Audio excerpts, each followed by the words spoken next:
Hey, real progressives, this is Jacqueline Luqman. And finally, immobile, because clearly live streaming while I was on the road was not working out well for me today. But I wanted to talk to you about not just the idea of gaslighting progressive supporters and progressive ideas and politicians and movements in general. I really wanted to talk to you about this issue of black revolution being gaslighted by moderate blacks. Because, we see that so many moderate and middle class and upper class black people support the Democratic Party and are supporters of Hillary Clinton. And a lot of them will even tell you that they don't even really like Hillary Clinton. They just believe that she's less dangerous than Donald Trump. So that's enough for them to support her. And for as many reasons as people want to give for supporting Hillary Clinton, black people want to give for supporting Hillary Clinton, the reasons that bother me the most revolve not just around how dangerous Donald Trump is, but how we can't afford to not support Hillary Clinton. Because if we exercise our right to pursue a third party option because their policies are better for us, then what we're really doing is allowing the devil that we know to get away and the devil that we don't know to possibly wreak havoc on our lives. I really think this kind of gaslighting goes back to something that happened a long time ago, actually in 1865. Booker T. Washington introduced the Atlanta Compromise.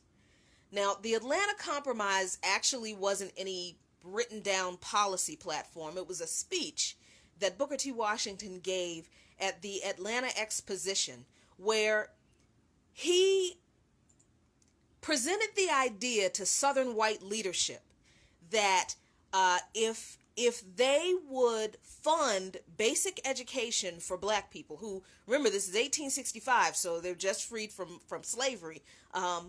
If white people, if those in power would fund basic education for black people, and that basic education could only be for vocational and trade training, the humanities, the arts, the typical liberal arts type of education that we get now in college, that was to be excluded. The only thing that we were going to be educated on, that white people were going to pay for, were going to be trades and vocational training. In exchange for white people paying for that education for black people would not ask for the right to vote. They wouldn't retaliate against racist behavior. They would tolerate segregation, and they would tolerate discrimination. All of that we were supposed to do in exchange for free basic education that white people basically got to determine what that education was, and they determined that the education would be vocational and trade. That was Booker T. Washington's Atlanta Compromise. Now, at the turn of the 20th century, a few years later, after the Atlanta Compromise, black leaders like W.E.B. Du Bois, who initially supported the compromise, because remember, Booker T. Washington and W.E.B. Du Bois were both former slaves. So they understood what they were up against. So on the one hand, you're looking at this horrible, horrible compromise, and you can almost see it as a survival tactic, right? But give it some time, and you start thinking about what you're giving up.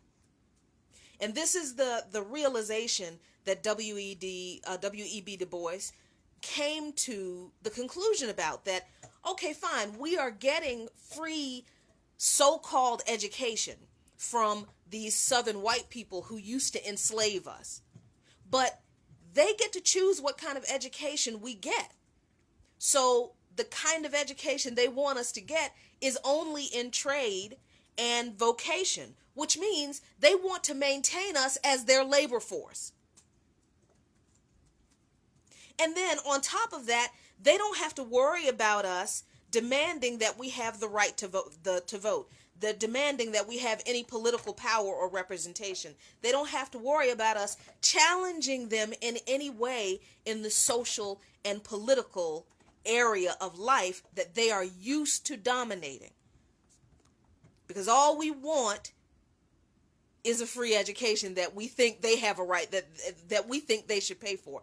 That is the realization that W.E.B. Du Bois and other black leaders who initially supported the Atlanta Compromise came to a few years later when they realized, hold up, we're getting had. We're being had here. These people who used to enslave us and who treated us as if we were nothing more than cattle. We were property to them. They're not giving us rights. They're not recognizing our right to exist as human beings. They're not even recognizing our rights as Americans because they don't see us as such. So Du Bois and other black leaders broke away from the Atlanta Compromise and formed the Niagara Movement, which was the precursor to the NAACP and the Civil Rights Movement. That's how the Civil Rights Movement really got started. It didn't start in Selma. It didn't start in Montgomery, Alabama. It started in Niagara Falls, New York, with black leaders who were in opposition to the Atlanta Compromise. And remember, the Atlanta Compromise was the idea that black people would basically settle for the very least that white people in power would give them, which was a free vocational and trade education, and they would give up their rights to everything else. So I think about this, the Atlanta Compromise and the Niagara movement, and I think about what is going on in this election today when black people have these conversations about who to vote for and whether we should vote for third-party candidates or not. Because when a black person tells me that I am throwing my vote away by voting for Jill Stein, and the reason they tell me that is because Donald Trump is going to kill us all, and at least with Hillary Clinton, you know what you're going to get. That's what that sounds like to me. It sounds like this compromise that black people have always been expected to make when it comes to politics and political power and our fight for equal rights and especially black revolution among poor and working class blacks. Because usually the people who say to black people that they don't have the right to exercise an option outside of the Democratic Party or the Republican Party are black people who are middle class or higher and are well educated. They're usually telling that stuff to poor black people and working class black people, and they use the condition of those people as the excuse for why they tell them that you had better continue to accept the status quo, because you know what the status quo is. But if you try to fight for something more than that, then as bad as your situation is, it's going to get worse. And you don't want that, do you? These are the same kinds of people who, outside of election cycles, don't care about the conditions of poor and working class black people because they're not fighting on behalf of them. But yet you have people like this guy who wrote this piece in theroot.com. And I honestly don't read theroot.com very often. The Root is a black focused online publication. I don't read it very often because they're just way too rah-rah the Democrats for me. They're really on the surface kind of. I need more weighty, meaty, intellectual stuff than they have in the Root. I'm just gonna say it. I'm a little bit bougie when it comes to that kind of stuff. But anyway, this guy wrote this piece in the Root. Again, publication that deals with black issues, politics, society, culture, entertainment from the black perspective, directed at black people. It's theroot.com. And this guy, Dustin Siebert, wrote this article, "Don't Throw Your Vote Away on Jill Stein." The subheading is "The Green Party Candidate Could Be a Spoiler and Not in a Good Way." Again, this is a black guy writing in a black publication to black people.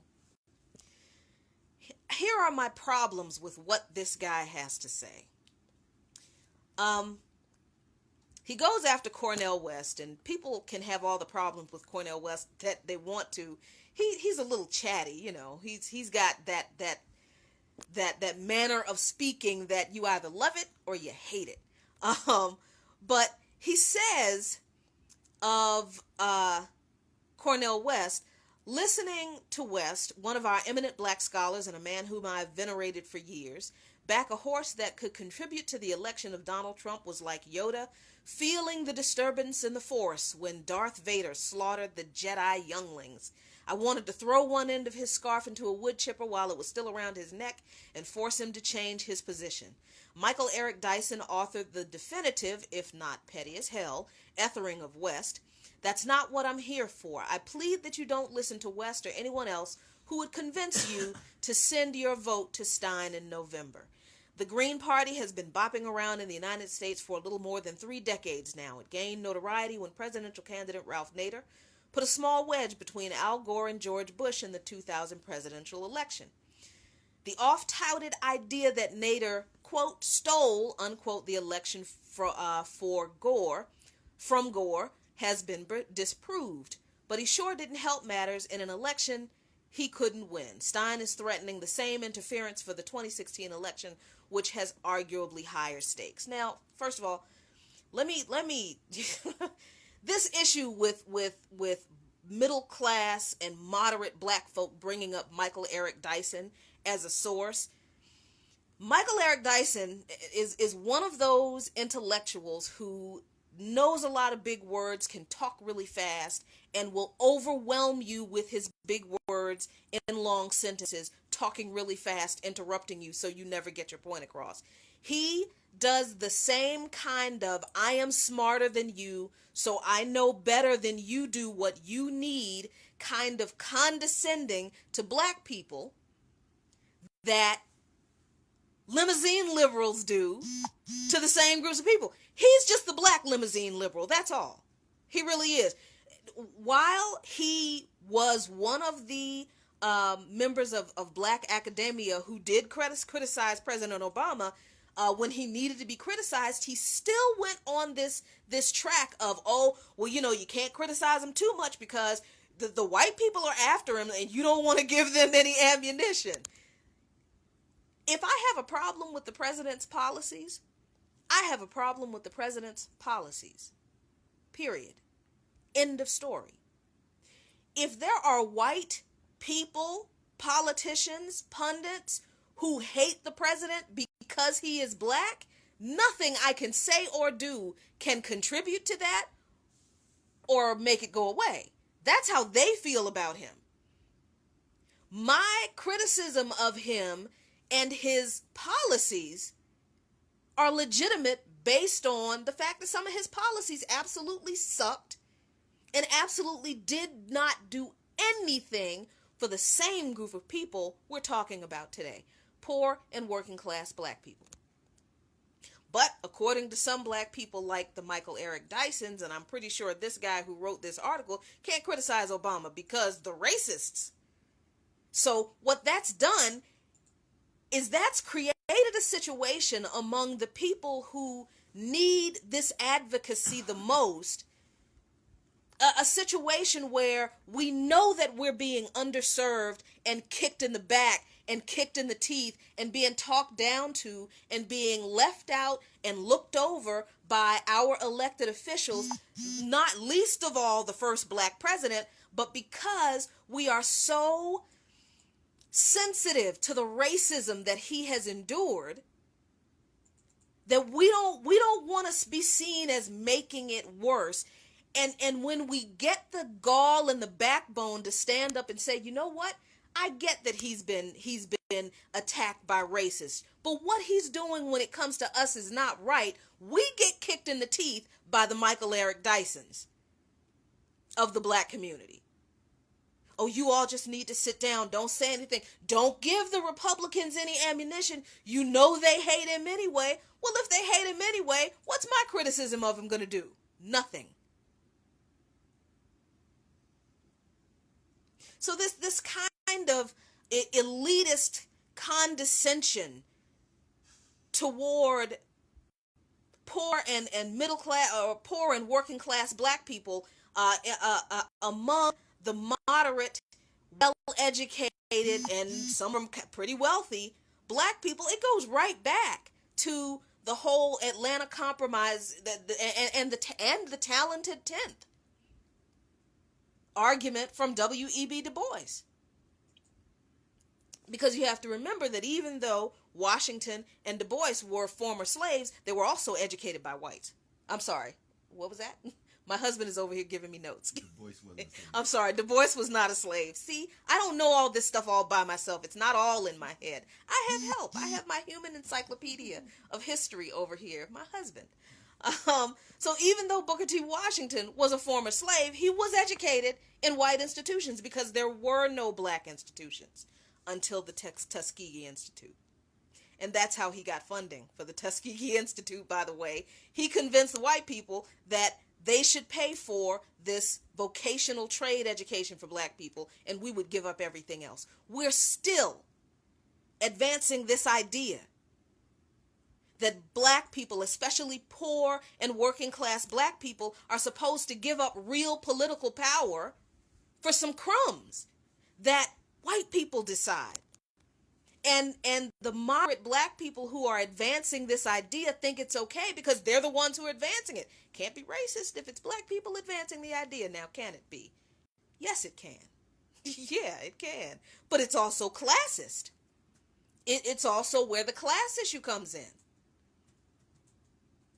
Sarah Liz says, I love that. Your husband and you are obvious intellectuals. We are just two people who were sick and tired of the crappy education that we got in public school and learned a few things once we graduated and couldn't stop reading. That's what we are. Thank you so much.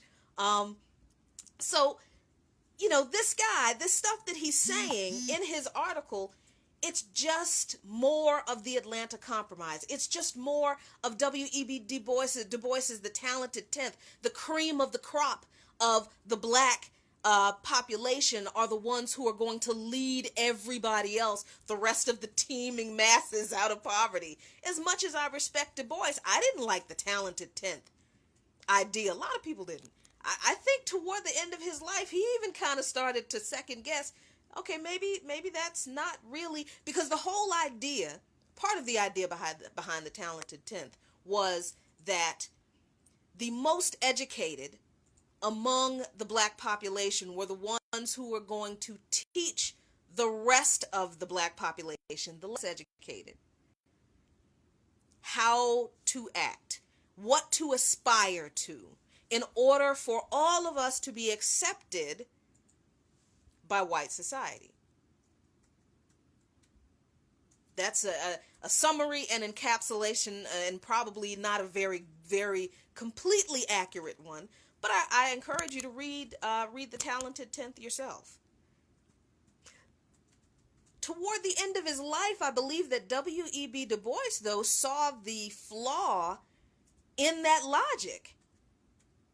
And the flaw is that no matter what we do, no matter how educated we are, no matter how flawlessly we behave, no matter how right we or how righteously we conduct ourselves, there are elements in this society that will always hate us and treat us differently and badly because of the color of our skin.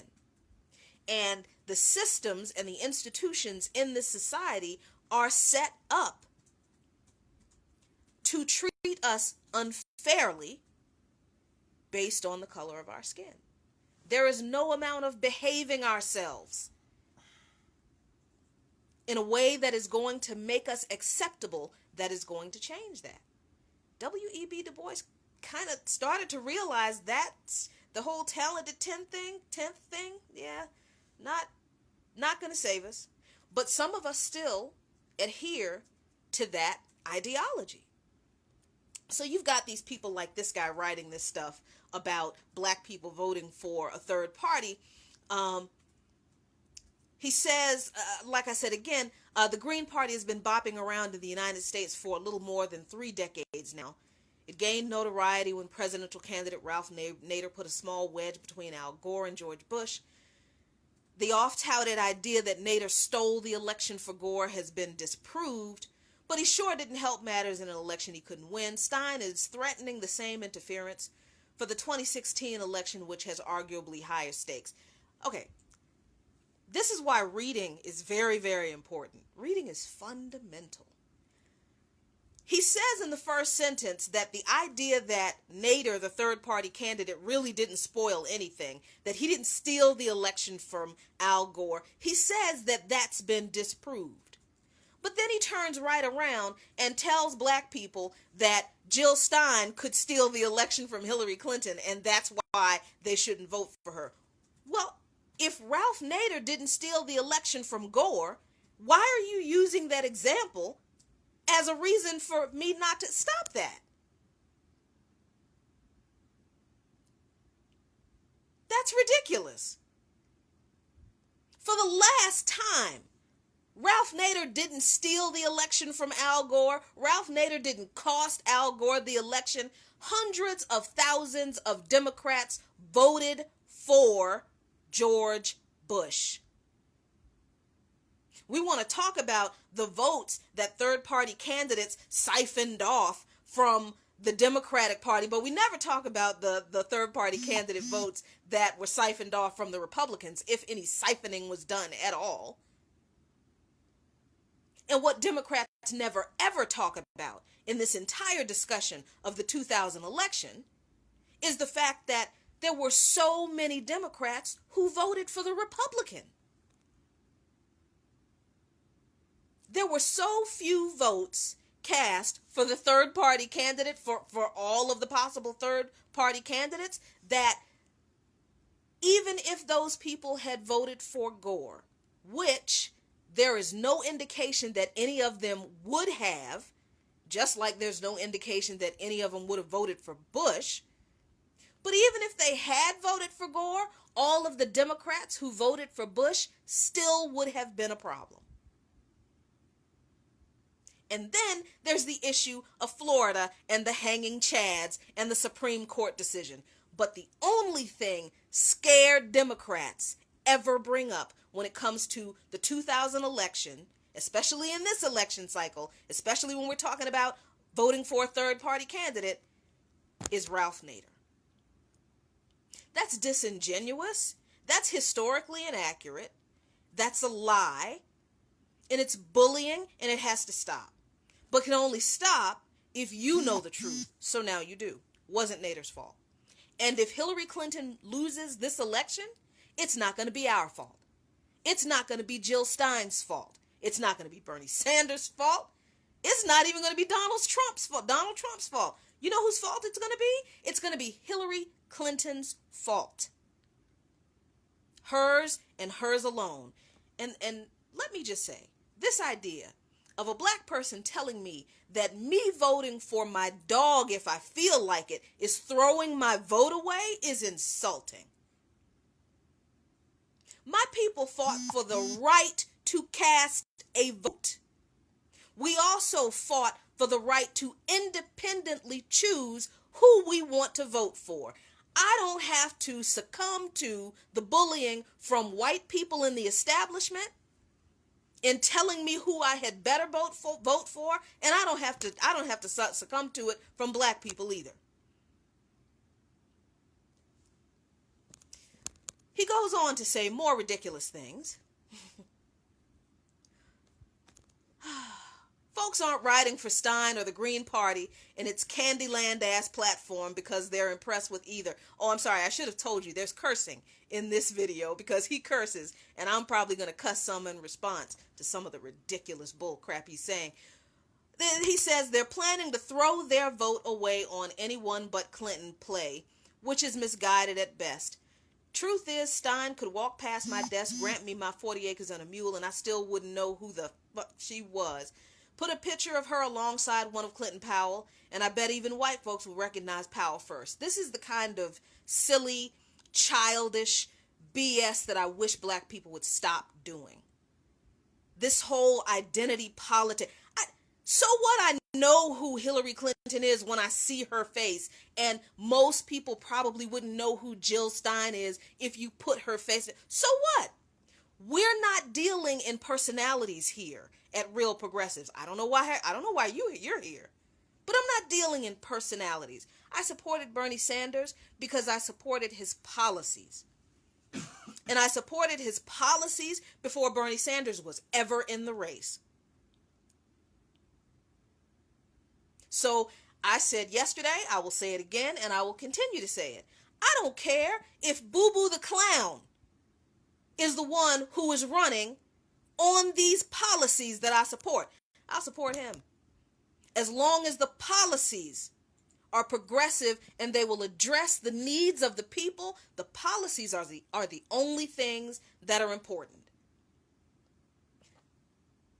As a voting community, and I'm not saying this is something that only black people do. I think all Americans do this because we're kind of intellectually lazy sometimes.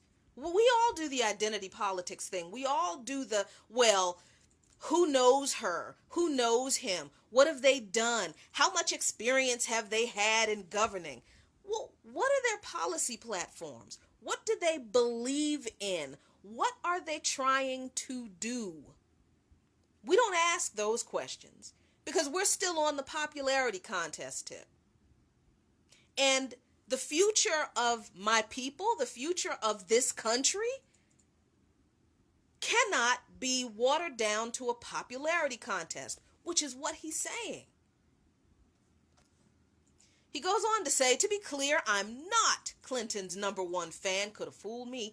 Many of her critics have valid points, and I certainly believe her presidency would usher in more status quo bullshit. But I don't abide by the hyperbolic sentiment that she would in any way leave our country worse off than George W. Bush did, and I don't give a shit about emails and servers despite protestation. No one really does. This is typical Clinton Democrat dismissal because we have shown just here on Real Progressives alone that the issues with Hillary Clinton go far and above beyond emails and servers. That's the tip of the iceberg. The GOP screwed the pooch when they focused only on that.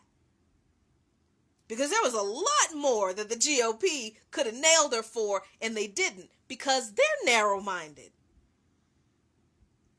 So no, that this isn't about email servers.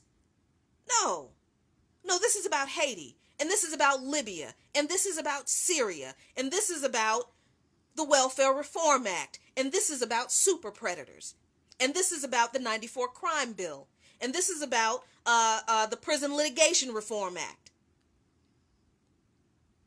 This is about her Wall Street speeches that she still hasn't released transcripts for. This is about the pay-to-play that's being exposed now by WikiLeaks that the Clinton Foundation was involved in, laundering money that we've been telling people about involving the Clintons for 30 years. So for him to distill his dismissal of the critics of Clinton down to emails and servers,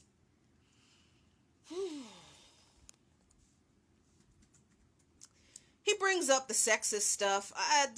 That's not even...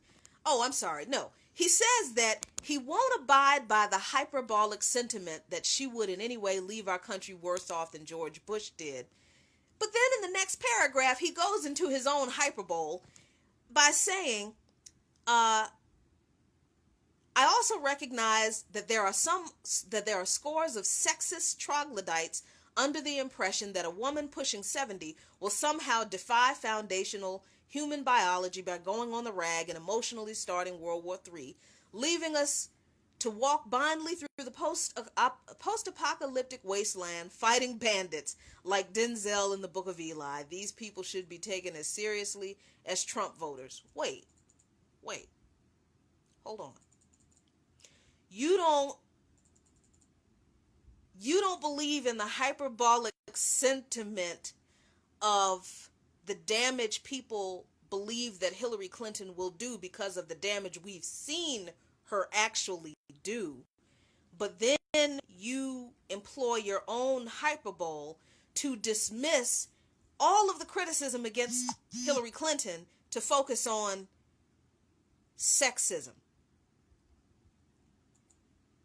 And sexism among the people who don't like her is the reason we think she's going to start World War III. We're sexist, but we are supporting a woman as the third part. Do you see how, in an effort to be condescending and to express this air of I know more than you do because even you don't know how badly you're hurting, and if you just do what I tell you to do, you at least you won't be worse off than if you try to fight for your own freedom. In this effort to be this condescending, snob, bougie, know-it-all pundit, he sticks his foot in his mouth, contradicts himself, and comes off looking like a complete fool. At least in my eyes. I don't know how you feel about it.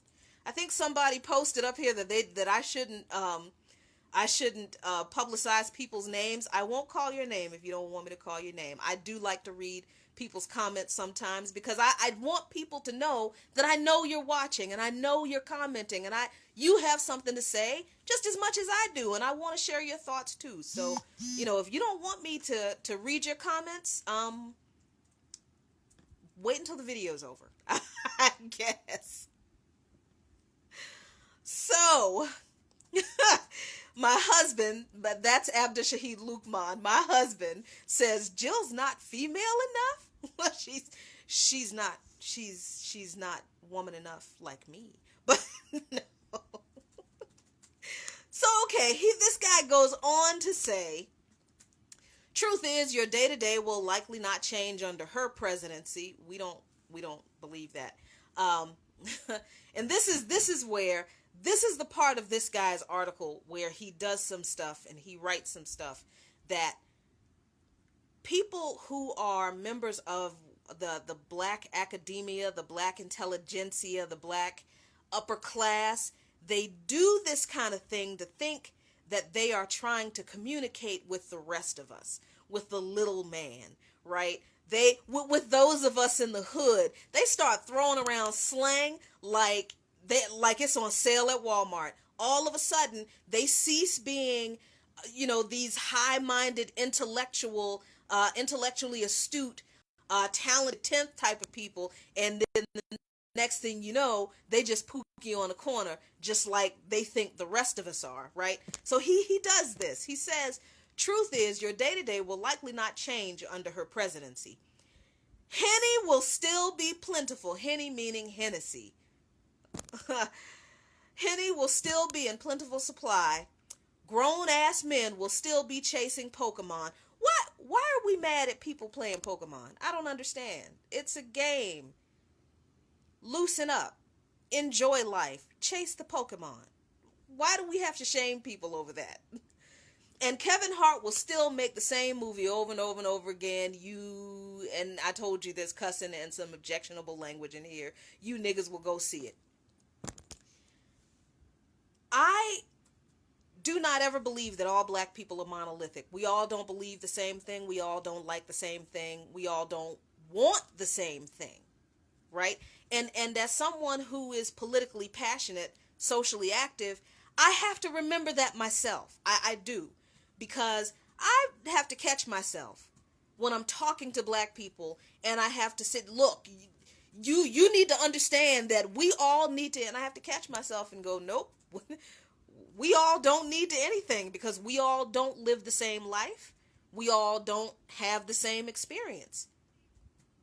But this guy does this kind of as Sarah Liz said, throwing slang, like Hillary saying she has hot sauce in her purse. That's exactly what this is, Sarah. It's pandering. It is the black intellectual elite pandering to who they believe is their uneducated, uninitiated, unsophisticated audience of Pookie Nim hanging on the corner. So he thinks he can gain some credibility by telling black people, well, you still gonna be able to get your Henny, dog. Telling black people, Kevin Hart's still gonna be making the movies you like, son. That's what he's doing. That insulting, condescending pandering.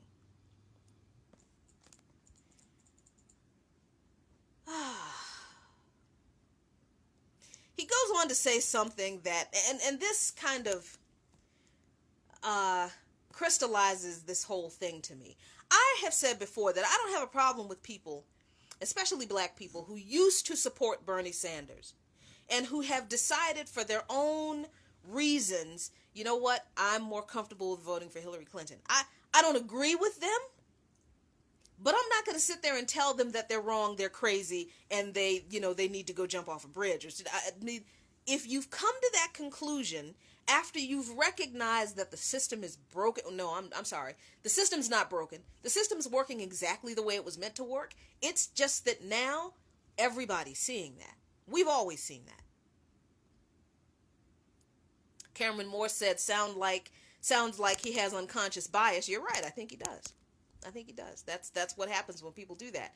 But so I'm not that mad. I mean, I'm disappointed. My feelings are a little hurt. I'm in my feelings about black Bernie supporters who decide, okay, I need to vote for Hillary Clinton, because I recognize they're giving in to the Trump fear porn. And I don't want people to vote out of fear. That being afraid of something is the worst reason to make a decision to do something, because you always regret it. Because when you do things because you're afraid, you always do the thing that's the most immediate, the most convenient, and the thing that will give you the most immediate relief. You will never, when you make decisions based solely out of fear, sit down and think about the long-term goal. What's the best thing for me to do, not just now because I'm scared to death, but 5 years from now? How's this going to play out 5 years from now? When you think that Donald Trump is going to deport your entire family the second day he's in office, I see how you think that it's better to vote for Hillary Clinton. But if you educate yourself and understand that Donald Trump can't do any of these things just because he's the president of the United States, half of Congress hates him, and they're Republicans, then your fear diminishes a little bit because you have some knowledge. You have some information. Cameron Moore asked who wrote this article. Cameron, it is Dustin Siebert, and it's on theroot.com.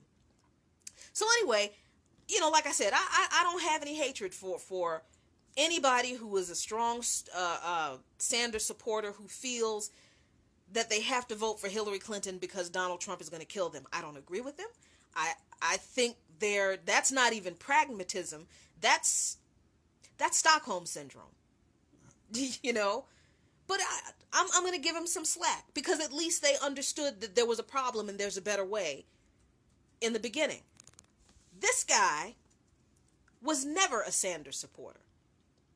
And I know that he was never a Sanders supporter because he said this about Bernie Sanders.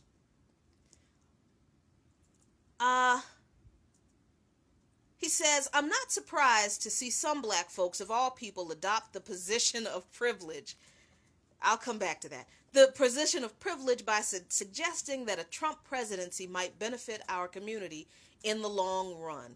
Oh, let's ride this thing out with the Donald, see what happens, said no Muslim or Mexican ever. First of all, the decision not to vote for Hillary Clinton does not in any way equate with the decision to say, okay, a Trump presidency will eventually be good for us. No. The decision not to vote for Hillary Clinton is based solely on the decision to build a better system outside of the two parties. Period. Then he says, I'm guessing that at least 90% of you who are considering voting for Stein are doing so because you felt the burn. Clearly he didn't.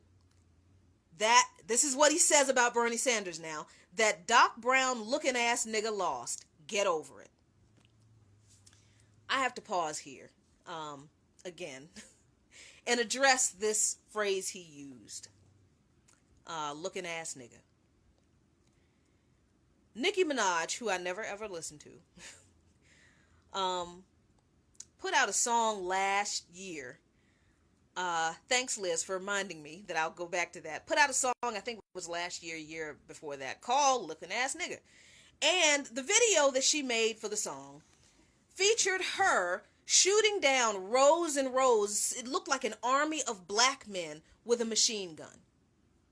Nicki Minaj, this black woman with this machine gun, shooting down this army of black men, killing black men with them. That was in her video.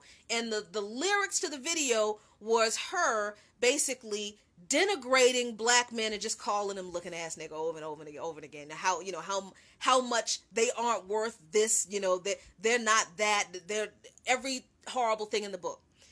And she uses as an image for the album, the iconic image of Malcolm X looking out the window remember that image from Time magazine where Malcolm X is looking out the window and he's got the machine gun, and people equate that image of him with the phrase by any means necessary.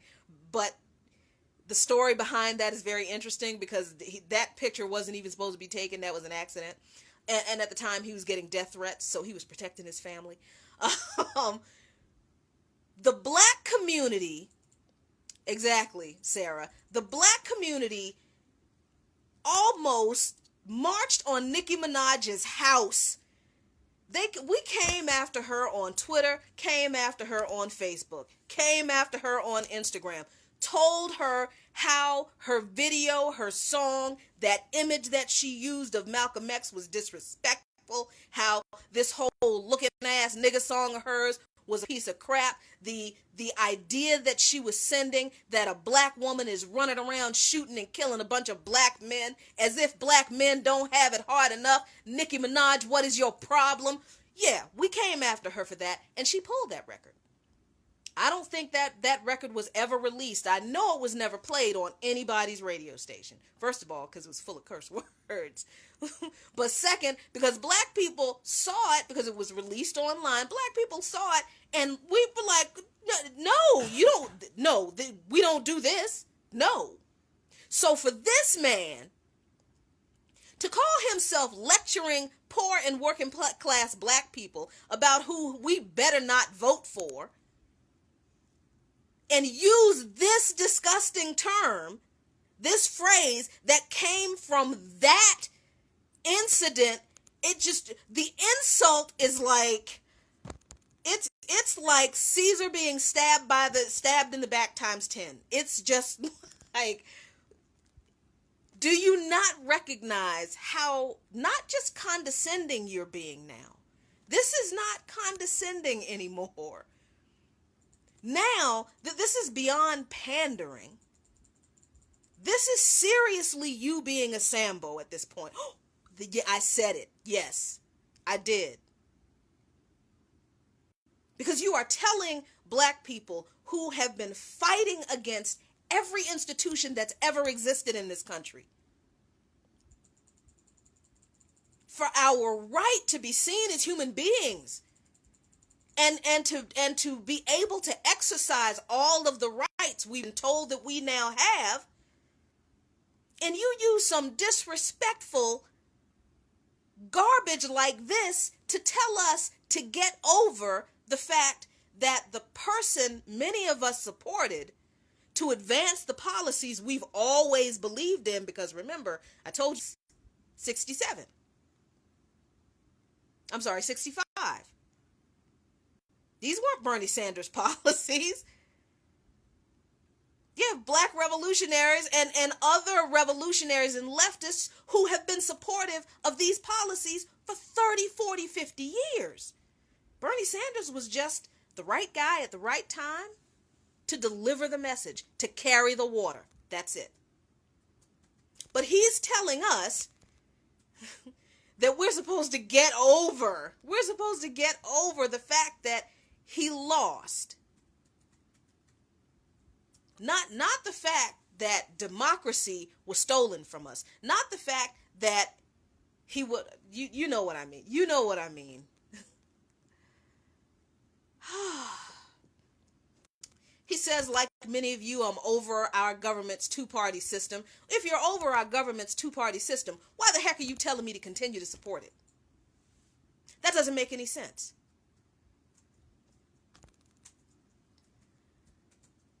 He says that's why it's important to rally behind an alternative party a hell of a lot sooner than a few months before the election.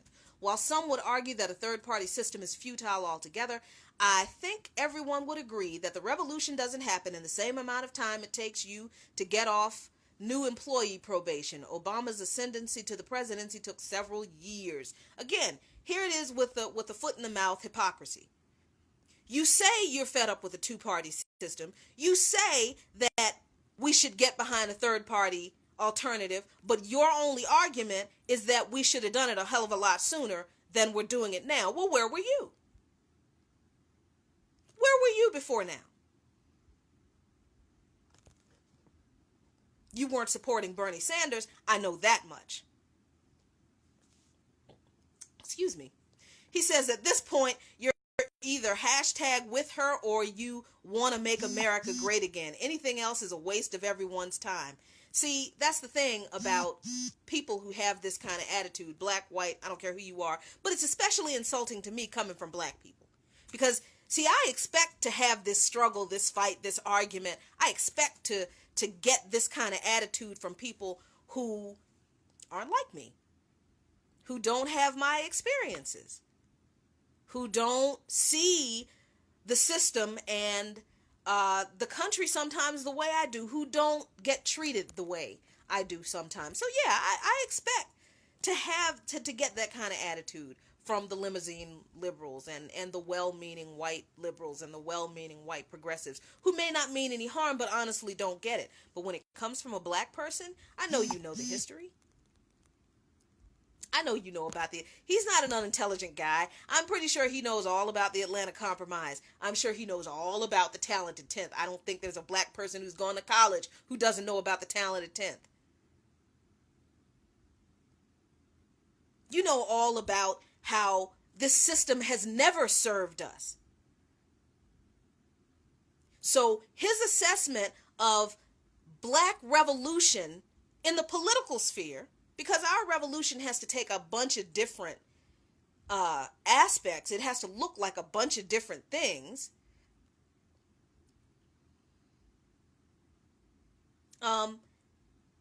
So our revolution to you is either we're going to vote for the Democrats who pander to us and do nothing, or we're going to vote for the Republicans who are just flat out racist and do nothing. Anything else is a waste of time. After you just said you were done with the two-party system. See, these are the kinds of black people who kill revolutions. Honestly. I'm just going to be real with you in wrapping this up because I've ranted and raved for a little while. And I hope I've gotten some of you riled up as I am. The reason the Black Panthers, one of the reasons the Black Panthers ended was because they were infiltrated by black people who worked for the FBI. Because they weren't supported by some black people in the community. Did you know that the civil rights movement wasn't popular with all black people? Did you know that Martin Luther King Jr. wasn't popular with all black people? Everybody didn't love MLK. I'm not sure where some of you guys get that. Not everybody loved that guy. Plenty of people were telling Martin Luther King Jr. and the Student Nonviolent Coordinating Committee and the other people who were involved in the civil rights movement, plenty of people were telling them the same kind of stuff this guy is saying. Well, look, I don't know what you're fighting for. I don't know what you think you're going to change. Nothing's going to change. If you don't vote for them, then you're going to get these people over here. You know what they're going to do. They're going to kill you. So you might as well vote for these people over. At least nothing's going to change for you if you vote for them. You know that the status quo is going to stay the same. We're supposed to accept that. I could understand that thinking in 1960. I could understand that thinking. I can. Because our grandparents, it was, Jim Crow was still too close for them.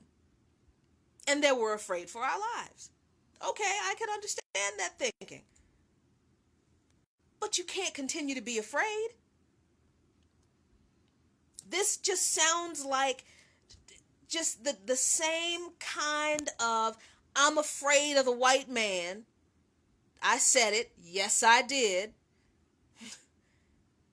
I'm afraid of what this white man over here is going to do, so I'm not going to fight for my people. I'm going to tell my people that y'all are silly for wanting better. That y'all a bunch of fools for fighting against this system. Because nothing's going to change for you. You better take what you can take. You better take what they give you. Because at least they give you something. As opposed to the nothing that you know you're going to get over here with Donald Trump. That's what this is. It is the Atlanta Compromise 2016. It is take the free education in trade and vocation so you can continue to be the underpaid labor force for the system that wants to oppress you, rather than to fight for your rights and better, not just for you, but for your children and their children. That's what this is.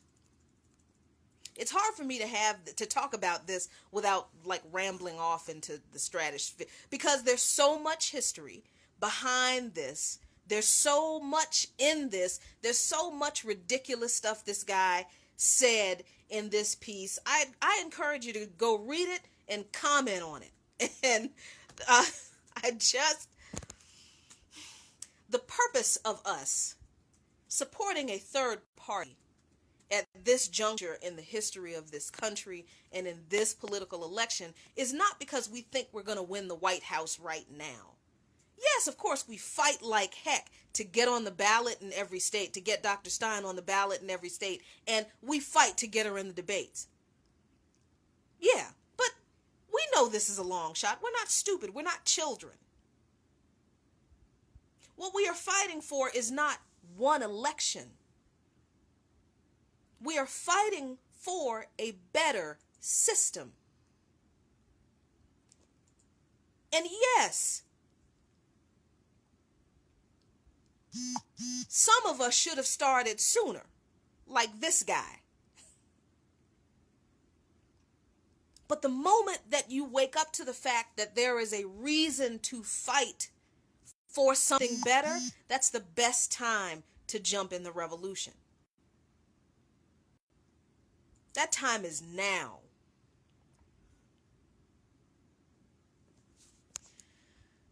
I am opposed. That's just to this kind of classist gaslighting from black people who claim to know the needs and the what's the word I'm looking for? I don't even know the word I'm looking for anymore because I've talked so much. But I am sick and tired of so-called smart black people telling so-called stupid or unintellectual or unsophisticated black people that they know better than we do what we need. If you cared about what we needed, you would have been helping us fight for it before now. But you haven't been. So your opinions on the matter, our revolution, who we vote for, and where we go from here are unsolicited, they are unnecessary, they are unwarranted, they are unwelcome, and they are worthless. Thanks for sticking in with me. Thanks for watching. Thank you for all of your comments. Continue to watch us here on Real Progressives as we bring you more content. Please tune in